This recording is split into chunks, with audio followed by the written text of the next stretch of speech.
Welcome to this fast-track guide to K11, Understanding Common Vulnerabilities. Let's get straight to the point. K11 is about knowing the typical weak spots in technology that attackers exploit. Think of it as knowing where the unlocked doors and open windows are in a digital house. The standard splits this into two main areas: flaws in the software code itself, and flaws in the network infrastructure the code runs on. Showing that you understand these risks is critical for your portfolio.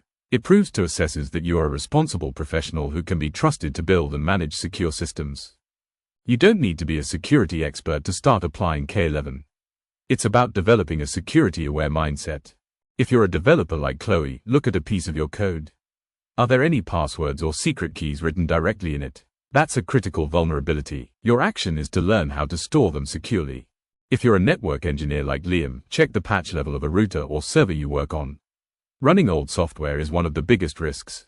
For our analysts like Ben, Tom, and Aisha, before you handle any sensitive data, your action is to ask, what's the correct, secure process for this, and then follow it exactly. Each of these is a direct application of K11. Here's a simple plan to get experience and create evidence. First, seek out knowledge. Find and read your company's security policy. This is a foundational document. Second, discuss the topic.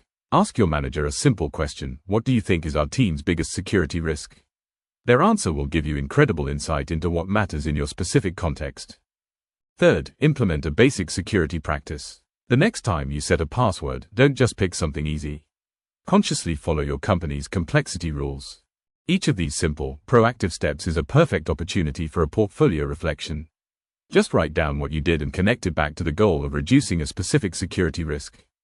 To get the marks, you must document your actions effectively using the STAR method.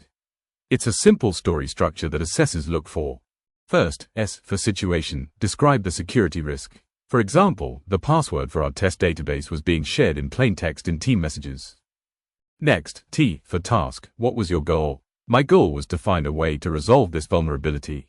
Then, A for action, this is where you name the principle. Applying my knowledge from K11, I identified this as a risk. I proposed that we use the company's official password manager to share the credentials securely. Finally, R for result, what was the positive outcome? My team agreed, and we implemented the new process. This significantly reduced the risk of the password being compromised. This is a perfect, concise piece of evidence. Here is your final action plan for K11, specifically for your major project. This is not optional if you are aiming for a merit or distinction.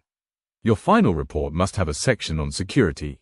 In that section, you need to do two things. First, identify and name a specific, potential vulnerability relevant to your project.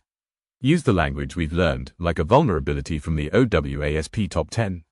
Second, describe exactly what you did to mitigate or fix that vulnerability. Show your work. Explain the technical step or the process change you implemented. This single action demonstrates a high level of professional maturity and is a key differentiator for achieving the top grades in your endpoint assessment.